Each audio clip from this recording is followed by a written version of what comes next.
बड़े बड़े साधकों में भी हो जाती है।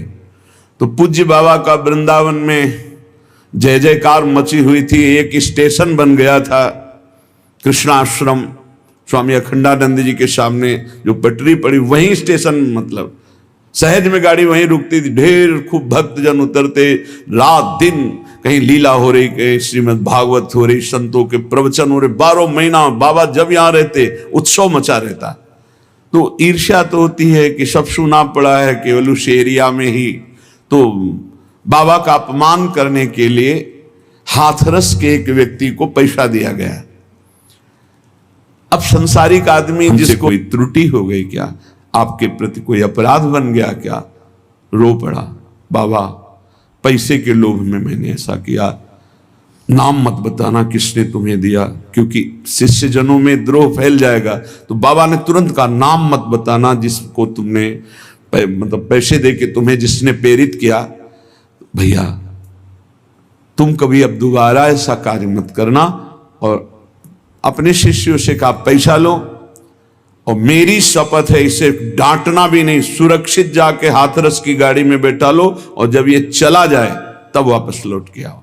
करत जे अनुशहन निंदक तीनों पे अनुग्रह कियो। ये भगवत मार्ग है, इसलिए यदि भगवत प्राप्ति करना है तो श्रीपाद कह रहे हैं संपद मिवा वज्ञांच शन मानव निंदाम संस्तुतवत। अवज्ञा, अपमान और निंदा को सम्मान और स्तुति के समान मानकर सह जाओ। सखी निरिपुन्नैः स्वम महामूर्तिवत। यदि तुम्हारे प्रति कोई बहुत प्यार का व्यवहार करता है, देखो उल्टा है यहां मार्ग, तुम्हें बहुत प्यार करता है तो तुम्हारे भौं चढ़ जानी चाहिए। क्या है, क्यों बार बार देख रहे हो, क्या है, जब हम कह रहे भजन करो जा क्यों बात कर रहे हो।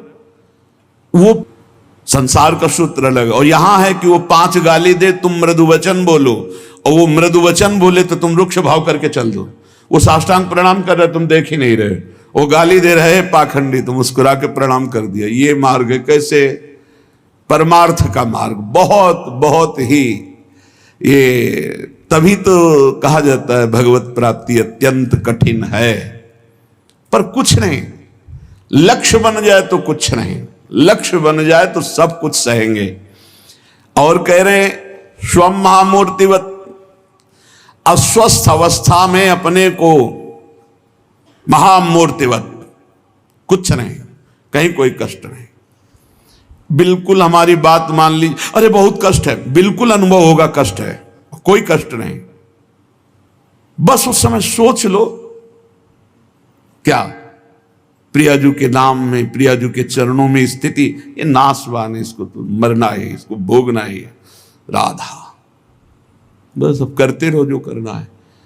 जब तक इसकी स्वीकृति रखी जाती तब तक अपमान चुभता है, निंदा चुभती है। इसी की स्वीकृति को नष्ट करने के लिए ये उल्टा पद्धति बताई गई। संसार की पद्धति में मान प्रिय है, अपने को जो प्यार करे, अपने की जो स्तुति करे, अपने जो अनुकूल चले, वाह। पर हे प्रभु आप मुझे बचाइए, कभी आपसे द्वेष ना होने पावे, कभी आपसे मात्सर्य ना होने पावे। ये भगवत, और पक्का द्वेष नहीं होगा। यदि देखते ही उनके चरणों का दर्शन करके प्रणाम करोगे, कभी द्वेष नहीं हो। किसका, जो तुमसे द्वेष कर रहा है, और जो तुमसे प्यार कर रहा है, अपनापन कर रहा है, उसके प्रति व्यवहार कैसा, कठोर व्यवहार, रिपुण्यवत। हिम्मत है, परमार्थ के पथिक की केवल हिम्मत हो सकती है। तभी लगता है कौन सी माटी के बने हुए हैं, जितना प्यार करो उतना ही निरपेक्ष। और ऐसे जो उनकी अवहेलना करे, उनके हाथ जोड़े घूम रहे हैं, उनके पैर छू लेंगे, और जो इनको प्यार करे उससे निरपेक्ष घूम रहे, यही मार्ग। धरांग रस दे स्थातास्मि वृंदावने। तब वृंदावन वास करते हुए श्री राधा मुरलीधर के महादुर्लभ प्रेम रस को ग्रहण करने का अधिकार हृदय में होगा जब आप ऐसे चलोगे, ऐसे जैसा श्रीपाद प्रबोधानंद जी महाराज कह रहे हैं। श्रीमद वृंदावंदनाय सततम। बार बार वृंदावन को प्रणाम किया करो, चाहे जहां हो, दूर से जय वृंदावन। अगर वृंदावन में हो, शरीर स्वस्थ है, तो कई बार मस्तक रखकर वृंदावन भूमि को प्रणाम करो, इससे बहुत बड़ा लाभ मिलेगा। जैसे हम प्रणाम करते हैं और रज मस्तक पे लगता है, जितने कण झरते हैं ये सब पाप नष्ट होते हैं, हमारे मलिन भाग्य मिटते हैं। बात मान लो, अगर आप प्रणाम किए और मस्तक में रज लग गई, निहाल हो जाओगे, तुम्हारा भाग्य बदल जाएगा। हमारे भाग्य में नहीं लिखा किसी जन्म में भगवत प्राप्ति होगी। यमुना जी से प्रक्षालन करके आचमन की थोड़ी सेवा, कहीं भी आपको गंदगी दिखाई दे वृंदावन में, आप थोड़ी सेवा कर दो, तुम्हारे हृदय की गंदगी नष्ट हो जाएगी, तुम्हारे भाग्य की गंदगी नष्ट हो जाएगी। मान लीजिए वो संत शायद पधार गए, हम देखा करते थे वो प्राय नाली और ऐसे साफ करते, तो एक दिन पूछा, सुनरक रोटी लेने जा रहे थे, कि बाबा आपकी बड़ी रुचि है इस सेवा में। तो उन्होंने कहा, हमारे गुरुदेव ने हमें इसे योग्य समझा और हमें आदेश किया है कि वृंदावन की गलियों को, वृंदावन की नालियों को साफ किया करो। गुरुदेव के प्रताप से मुझे भजन में जो सुख नहीं मिला वो सुख इसमें मिला। वो यहां से कहीं भी हो, कहीं भी कोई क्षेत्र नहीं हो, किसी भी क्षेत्र में निकले, अगर गंदा वहां का है तो सोनी साथ है, सोनी लगा दिया, साफ कर दिया। ये परम पावन धाम है। हस्तो तन्नव कुंज मार्जन विधौ, संपूर्ण वृंदावन श्री जी का महल है। कहीं भी आपको दोना पत्तल कुछ ऐसा दिखाई दे रहा, बड़ी सामर्थ है इस सेवा में, धाम सेवा में बड़ी सामर्थ है। श्री राधा कुंड में कहे, जैसे कभी कोई ऐसा, तो वो एक संत भगवान यही सेवा करते थे, पूरे राधा कुंड में घूम घूम करके पोछा लगा देना, सोनी लगा देना, कहीं कुछ फेंक दिया उसको उठा करके नियत स्थान पे डाल दें, और भजन करना, माधुकरी मांग के पाना। 12 वर्ष का गलित कुष्ठ आया था, 12 वर्ष का, प्रार्थना की कि मुझे स्वीकार कीजिए, कहीं भी सोनी लगा दो, कहीं भी जहां आपको ऐसा दिखाए। मेरे प्रियाजू का ये महल है पूरा, ब्रज 84 कोस तो घर है, ये निज महल है वृंदावन। कहीं भी आप सेवा कर दो, सेवा कुंज में ही सेवा पहुंचेगी, क्योंकि स्वामिनी की सेवा है। हस्तौ तन्नौ कुंज मार्जन विधौ, करना चाहिए। सेवा में बहुत बड़ी शक्ति छुपी हुई है। हमारे शरीर से बहुत से पाप हुए हैं, ये बिना सेवा के शरीर पवित्र नहीं होता। इसलिए संत सेवा, किसी असहाय की सेवा, धाम सेवा, ठाकुर सेवा, ये सेवा में जरूर इसको लगाओ। मन सुमिरन तन सेवा परायण, सेवा के बिना पूर्ण पवित्रता प्राप्त होना, उनके स्मरण में मगन रहे। श्री महाभागवत महामहिम श्री तुकाराम जी महाराज, आपुले केले आपन खाए, तुकावंदी त्याचे पाए। तुकाराम जी कह रहे हैं, जब पहले खूब छक्के खा ले, फिर उसका स्वाद बखाने, तब तो प्रभाव पड़ेगा प्रवचन का, सत्संग का। और खाया नहीं है, केवल बोल रहा है, फिर प्रभाव नहीं पड़ेगा। महापुरुषों ने सत्संग प्रवचन करने के लिए क्या कहा? आपुले केले आपन खाए। जो तुमने गुरुजनों से सुना, शास्त्र से पढ़ा, पहले उसका अनुभव करो, उसका साक्षात्कार करो। फिर बोले तुकावंदी त्याचे पाए, फिर जो तुमने पाया है उसको वंदना करके दूसरों को दो। अहंकार करके नहीं, ये दिया जाता है कैसे? वंदना करके, दैन्य होकर दिया जाता है। हमारे स्वामी का स्वभाव है, बहुत बड़ी वस्तु देते हैं पर सकुच दीन रघुनाथ, सकुच दीन। जो संपत्ति शिव रावण नहीं, दीन दिए दसमात, सोई संपदा विभीषण नहीं, सकुच दीन रघुनाथ। तो भगवान का दास कैसे देता है सत्संग या प्रवचन या भगवत ज्ञान या भगवत भाव? बोले दैन्य होकर। कब ये दैन्यता आएगी? पहले अनुभव करो। दाता धन्य है। हरि कीर्तन, हरि कथा, ये आनंद की वर्षा है। जिसका अंतःकरण स्वयं आनंद में डूबा है, अहंकार रहित है, शांत है, निर्मल है, वो हरि भक्त कीर्तनकार, वो हरि चर्चा करने वाला समस्त सभा को ज्ञानानंद में, भगवदानंद में भिगो करके परम आनंदित कर देगा।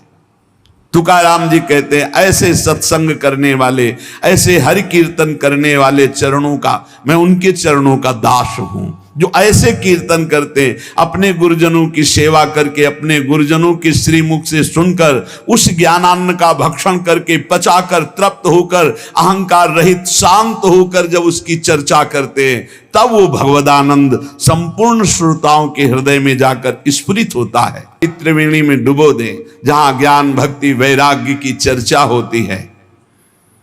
ये आनंद वाद करने वालों को नहीं मिलता, निंदा करने वालों को नहीं मिलता, छली पुरुष को नहीं मिलता, पाखंडियों को नहीं मिलता।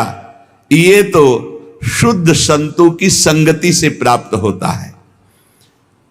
पर सज्जनों का बहुत टोटा है, नहीं है ऐसी बात नहीं। सज्जन का तात्पर्य होता संत जन, नहीं है ऐसी बात नहीं, पर टोटा बहुत ही कम।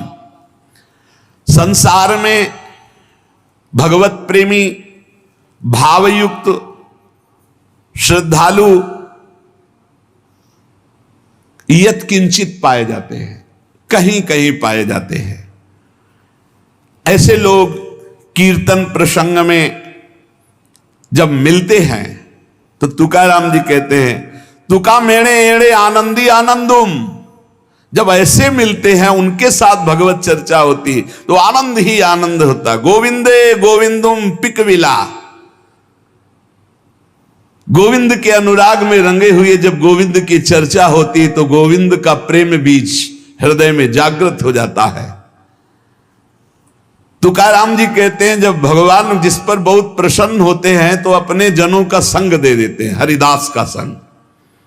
जब भगवान के भक्त मिलते हैं तो पाप ताप दैन्यता जंजाल प्रपंच माया सब बह जाती है उनकी कृपा से। वैराग्यांचे भारी उस पर बहुत जल्दी रिझते, अपने दास से ज्यादा अपने दास के दास से भगवान प्रेम करते हैं। दुष्ट बुद्धि सब नष्ट हो जाती है संत संग से। संत मिलन की इच्छा करो भाई, बड़े भाग्य से संत मिलन होता है। तुका कहता है सब साधना और परिश्रम का फल है संत समागम, संत मिलन। हो काम दुराचारी वाचे नामा उच्चारी, बहुत बड़ी बात। जो नाम उच्चारण कर रहे हैं, भगवत चर्चा कर रहे हैं, वहां दुराचार टिक सकता है क्या? अगर दुराचारी भी पहुंच जाए तो उसका दुराचार टिक नहीं सकता। पर सच्चे भगवान के प्रेमी संतों का मिलन होता। देखो, बनावटी से काम नहीं चलेगा, पिटता है बनावटी। ये ज्ञान की, वैराग्य की, भक्ति की वृत्ति हृदय में ना हो और साधुता का ढोंग किया जाए तो माया बहुत बुरा पीटती है। पाखंड का बहुत बुरा नाश होता है, दंभ का बहुत बुरा नाश होता है। दंभी और पाखंडी को बहुत ऊपर चढ़ा के पटका जाता है, किसी से द्रोह नहीं करते। तीसरी बात, तितिक्ष स्वभाव होता है, बहुत सहनशील होते हैं।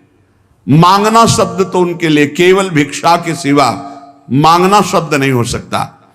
समस्त देहधारियों के प्रति कृपालु स्वभाव, किसी से द्रोह न करना, स्वयं बहुत ही सहनशील होना, सत्य सारो अनवद्यात्मा समा सर्वोपकार का।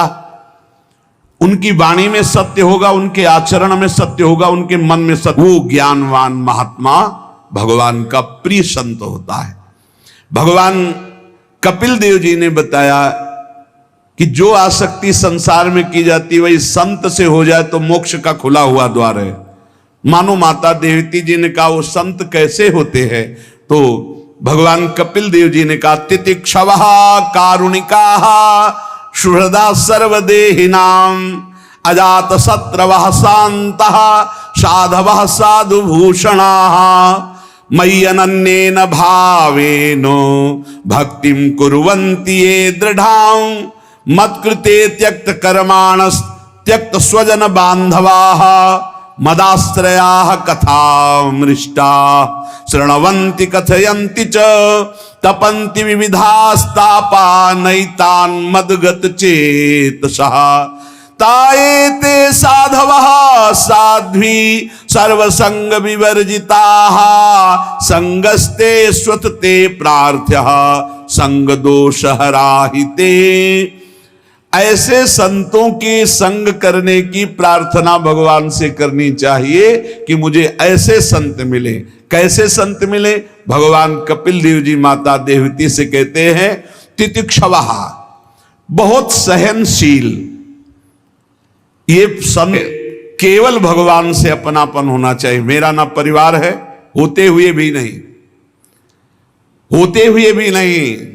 भक्तों के चरित्र पढ़ के देख लो। भक्तमाल में बहुत से संत गृहस्थ हुए, जो गृहस्थ में रह रहे हैं, बहुत उच्च कोटि के महात्मा हुए, पर उनका अपने परिवार से राग नहीं रहा।